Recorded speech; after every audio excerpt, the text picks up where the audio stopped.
সংসদের রীতি। মাননীয় স্পিকার, আপনি দেখতে পারবেন এগুলি রেকর্ডেড আছে। আমাদেরকে জুলাইয়ের বিরুদ্ধে দাঁড়ানোর পায়তারা করা হচ্ছে। আমরা গণভোট মানি, বিকজ আমরা জনগণের ক্ষমতায়নে বিশ্বাস করি, আমরা গণভোট মানি, আর এই কারণেই আমরা হ্যাঁ ভোট দিয়েছি। কেউ যদি আইন না বোঝে তাদেরকে বারবার বুঝে আমাদের আর লাভ নাই। মাননীয় স্পিকার, আপনি যখন ছিলেন না এখানে, সংসদ যখন ব্রেকে ছিল, তখন আমাদের বিরোধী দলের মাননীয় কিছু তরুণ সদস্যরা আমাদের গ্যালারিতে যারা ছিল তাদের সাথে তর্কে লিপ্ত হয়েছিলেন। এটা আসলে আমাদের জন্য দুঃখজনক। এটা সংসদের রীতি।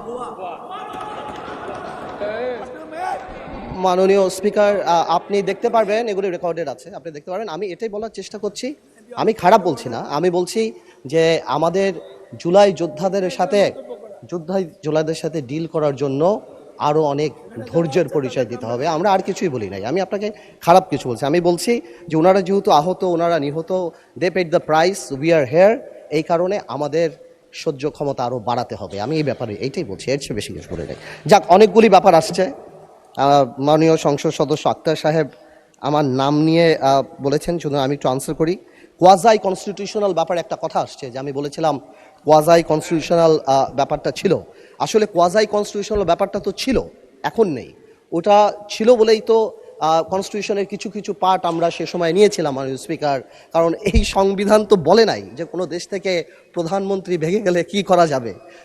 সংবিধানে অনেক গ্যাপ ছিল, যার কারণেই দেখা গিয়েছিল যে সেই সময় শাহাবুদ্দিন সাহেবের ওখানে আমাদের অনেকেই এখানে যারা আছেন ওনারা শপথও নিয়েছেন, কিন্তু পরে আবার শাহাবুদ্দিন সাহেবকে চ্যালেঞ্জ করেছেন, এই পার্লামেন্ট ছেড়ে বয়কট হয়েছেন।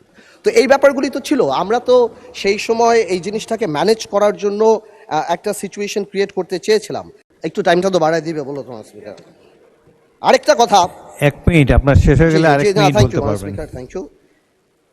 জুলাই জাতীয় সনদের 2025-এর ভবিষ্যতের পথরেখা,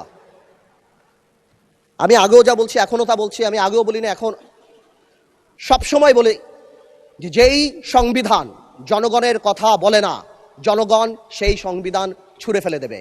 বাট যেটা আমরা সংশোধন করতে পারি, যেটা আমরা ঠিক করতে পারি সংবিধানের মধ্যে থেকে, আমরা সেটাই করব।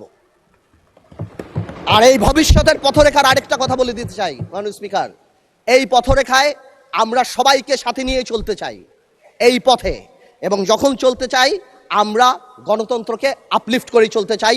জনগণের ম্যান্ডেট, যার কারণে 217টা সিট পেয়ে আমরা এখানে, আমরা আইন পরিবর্তন করতে চাই, সংবিধানের মধ্যে থেকেই করতে চাই। আপনাকে ধন্যবাদ স্পিকার।